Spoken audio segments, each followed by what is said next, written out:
Croyez-vous qu'une seule prière puisse transformer votre état émotionnel, dissiper la douleur et apporter la paix en quelques minutes? Peut-être que votre esprit, formé par la pensée moderne, crie « impossible ».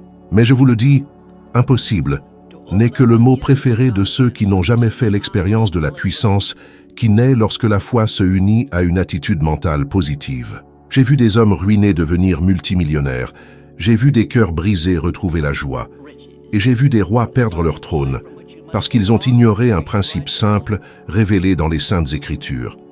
La vie insiste pour nous convaincre que nous sommes aux commandes absolues. Dès notre jeunesse, on nous enseigne que si nous voulons quelque chose, il suffit de travailler dur, de planifier chaque étape avec soin et de rester concentré pour que tout fonctionne. Mais, tout aussi souvent, la réalité surgit comme une tempête et renverse toutes nos certitudes. Le psaume 2 me le rappelle avec clarté. Les rois de la terre se dressent, mais celui qui siège dans les cieux se rit d'eux. Et remarquez, il ne s'agit pas de simples citoyens, mais de rois, des hommes possédant des armées, des richesses, des conseillers, de l'influence, et qui pourtant ont perdu le contrôle. J'ai moi-même vécu cette leçon dans ma propre chair. Il fut un temps où tout dans ma vie semblait indiquer le succès. Mes livres se vendèrent bien, j'étais invité à donner des conférences et je travaillais sur des projets avec des hommes d'une grande influence. Puis, soudainement, une série de malentendus et de circonstances imprévisibles commença à éroder tout ce que j'avais construit. Des réunions furent annulées, des accords rompus, des invitations retirées. C'était comme tenter de retenir de l'eau entre ses mains. Je me souviens encore distinctement d'une nuit, assis seul dans mon bureau, entouré de contrats qui n'avaient plus aucune valeur, me demandant « Comment cela a-t-il pu arriver si vite ?» À ce moment-là, j'ai compris que ma confiance reposait davantage sur ma propre compréhension que sur la sagesse de Dieu.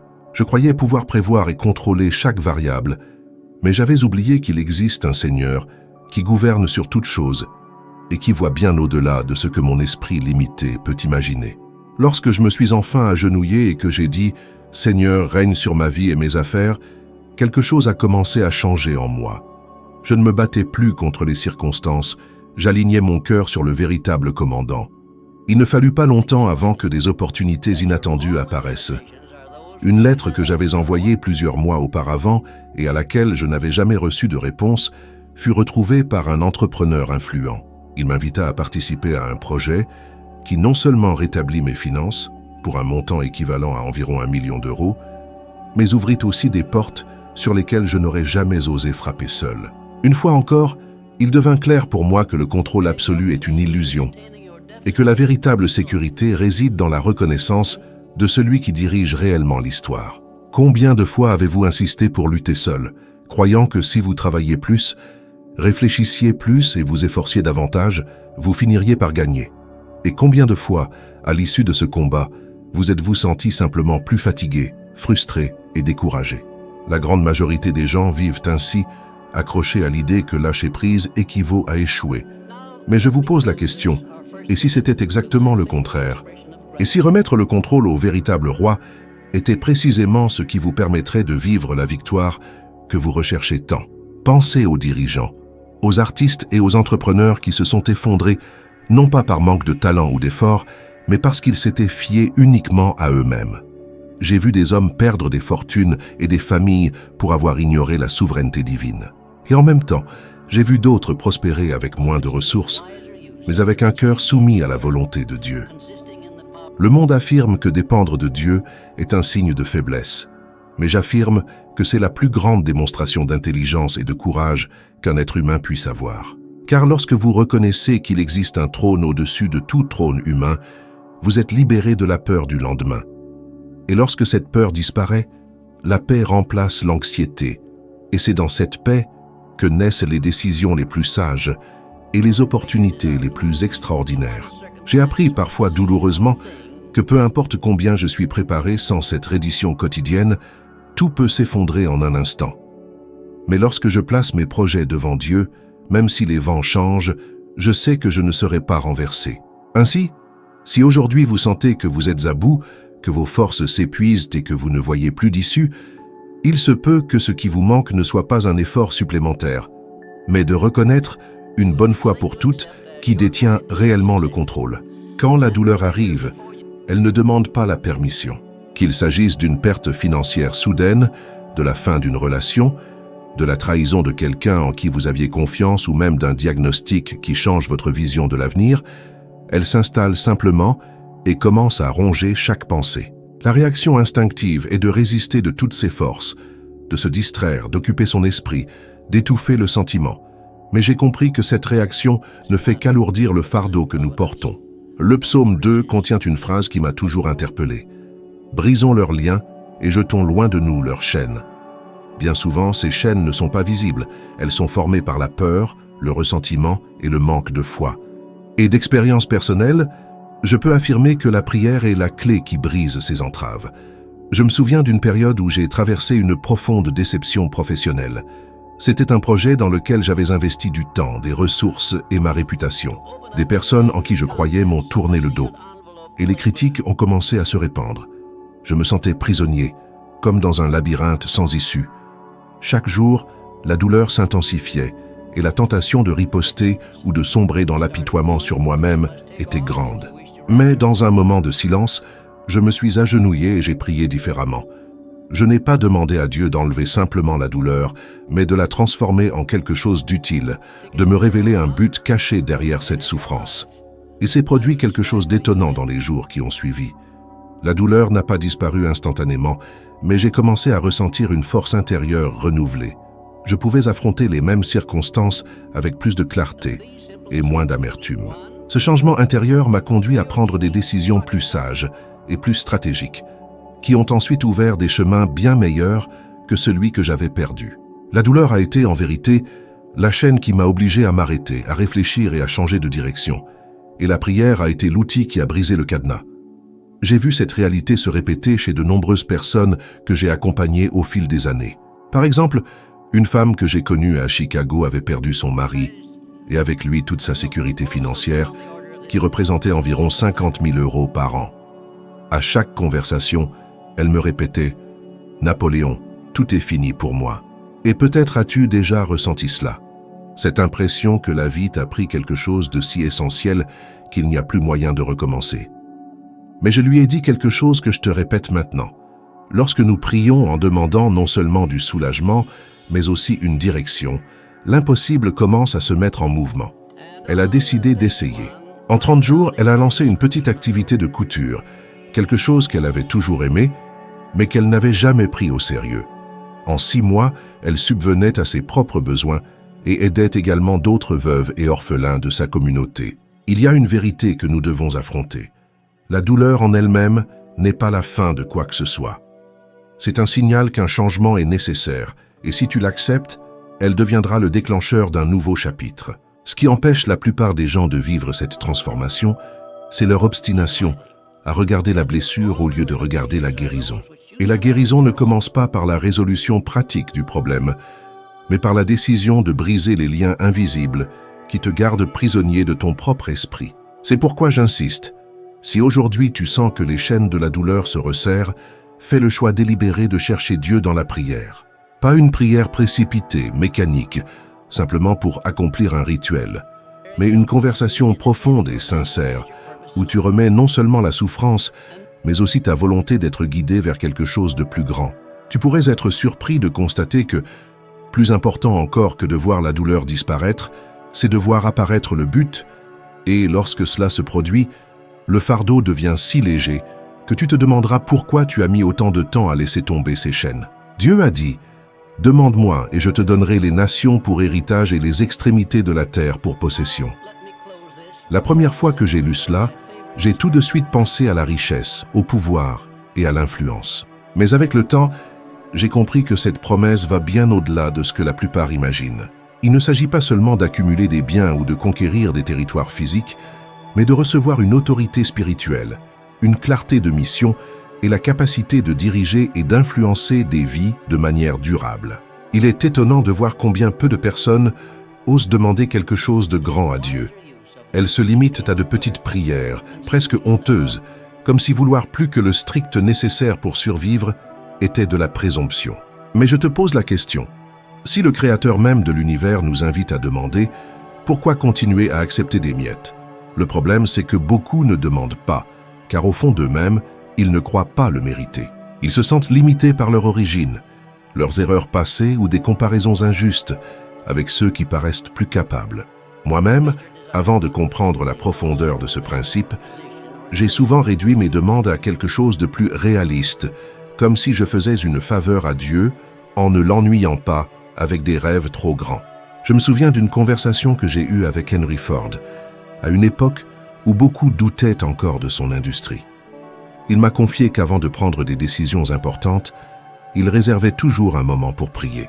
Il ne priait pas seulement pour un succès financier, mais pour obtenir la sagesse nécessaire afin de prendre des décisions capables de transformer le monde autour de lui. Le résultat, nous le connaissons tous. Une révolution dans l'industrie automobile qui a changé à jamais notre façon de vivre et de travailler. Il avait compris que demander l'héritage de Dieu ne signifiait pas seulement s'enrichir soi-même, mais élargir sa capacité à servir et à influencer positivement les autres. Mais voici quelque chose que peu réalisent. Cet héritage est avant tout un changement de mentalité. C'est cesser de penser comme quelqu'un limité par les circonstances et commencer à agir comme un héritier d'un père à qui tout appartient. Et quand l'esprit change, le comportement change aussi.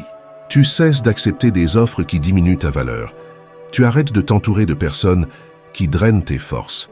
Et tu commences à rechercher des opportunités alignées avec le but que Dieu a déjà placé en toi. Des études récentes montrent que les personnes ayant une vision claire de leur but et croyant profondément que leur vie a un sens sont plus résilientes, plus prospères et en meilleure santé émotionnelle. Cela confirme ce que j'enseigne depuis des années. La vraie richesse commence dans l'esprit et dans l'âme, et l'argent n'est qu'une conséquence naturelle. Ainsi, lorsque Dieu dit « Demande-moi », il n'offre pas seulement quelque chose de matériel, il nous invite à un partenariat. Il nous appelle à assumer de plus grandes responsabilités, à diriger avec intégrité et à influencer avec sagesse. Et plus ta demande s'aligne sur sa volonté, plus tu te rends compte que ce qui compte vraiment, ce n'est pas la taille du cadeau, mais la grandeur de la mission qu'il représente. J'ai appris au cours de ma vie que demander peu alors qu'on peut demander beaucoup, c'est gaspiller le potentiel qui nous a été donné. Donc, si aujourd'hui tu hésites à demander quelque chose de grand, souviens-toi, l'héritage est déjà promis. Il ne s'agit pas de devenir arrogant ou avide, mais de devenir un administrateur fidèle de ce qui t'a été confié. Et lorsque tu demandes en croyant que cet héritage est réel, tu commences à vivre et à agir comme quelqu'un qui le possède déjà. Et c'est précisément à ce moment-là que la vie commence à changer d'une manière que tu n'aurais jamais imaginée. Quand Dieu parle de donner les nations en héritage, il évoque quelque chose qui change radicalement ta façon de voir le monde et de te voir toi-même.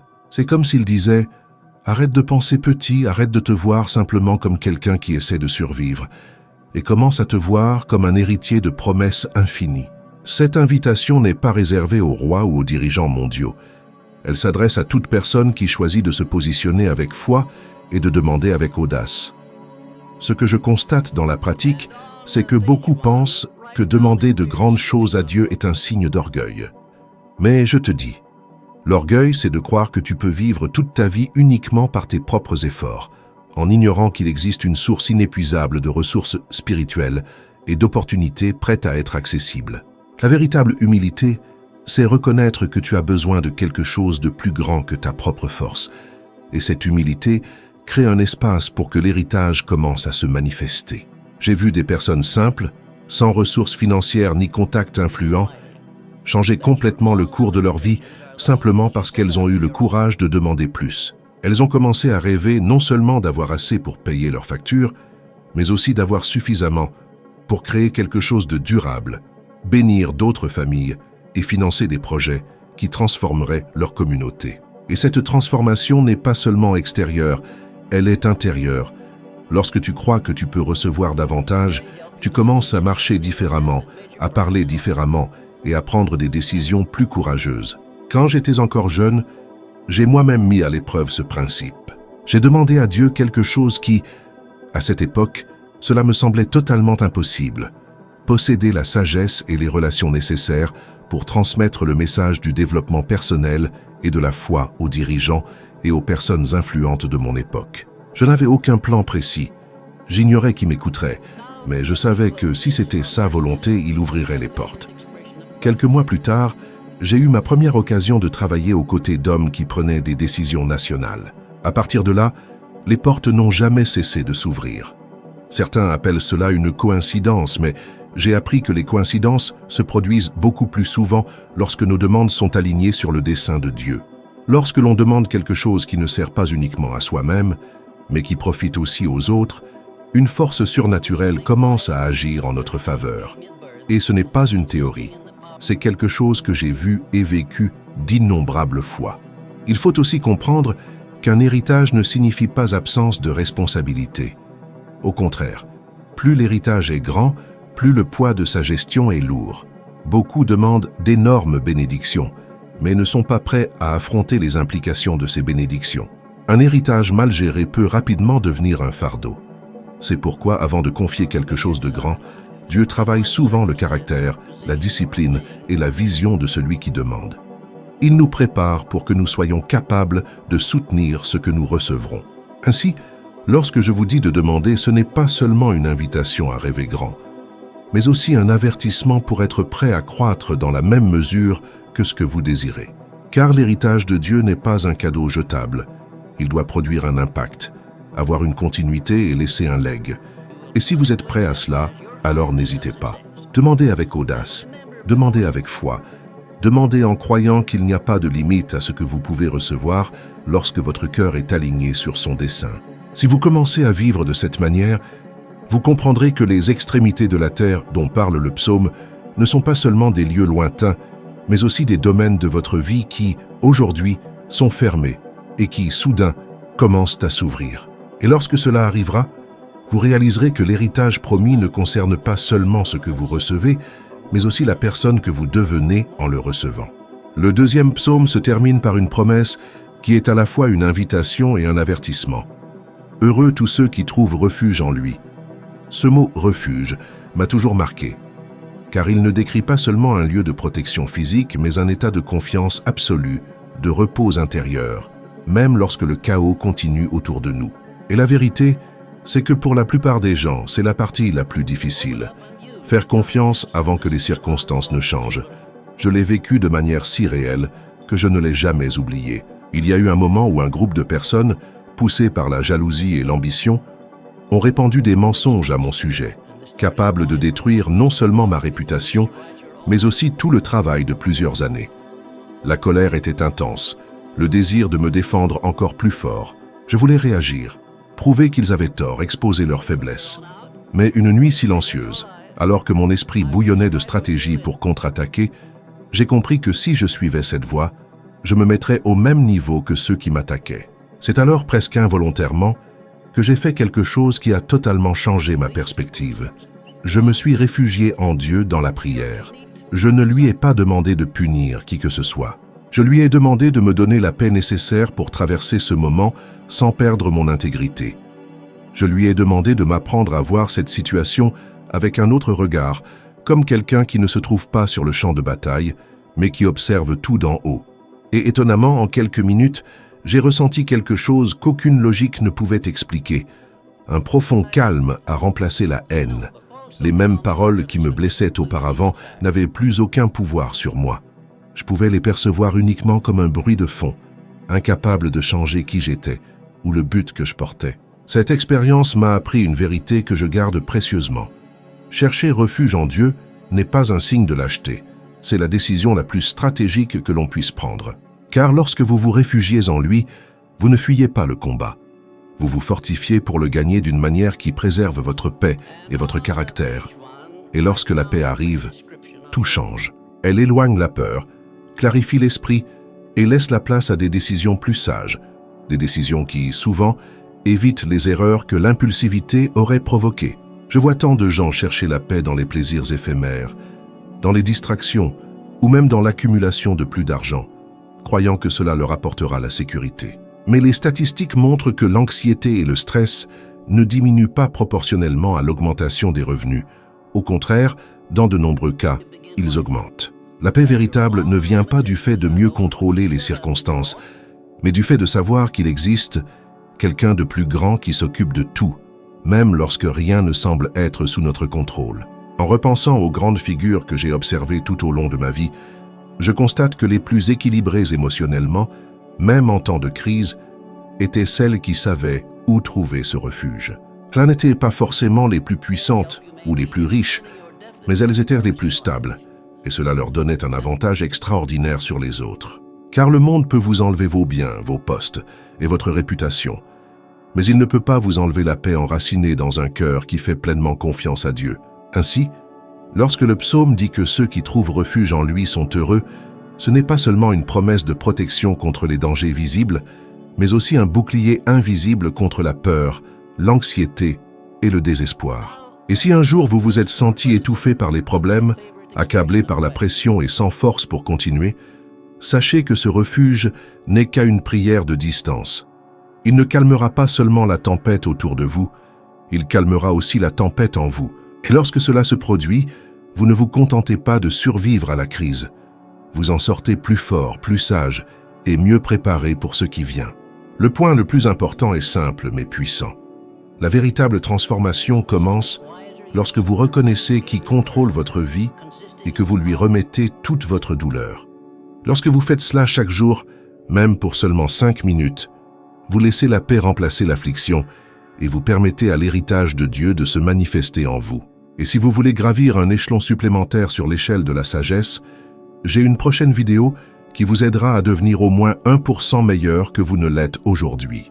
Merci de soutenir cette chaîne. Chaque mention j'aime, chaque commentaire et chaque partage fait toute la différence.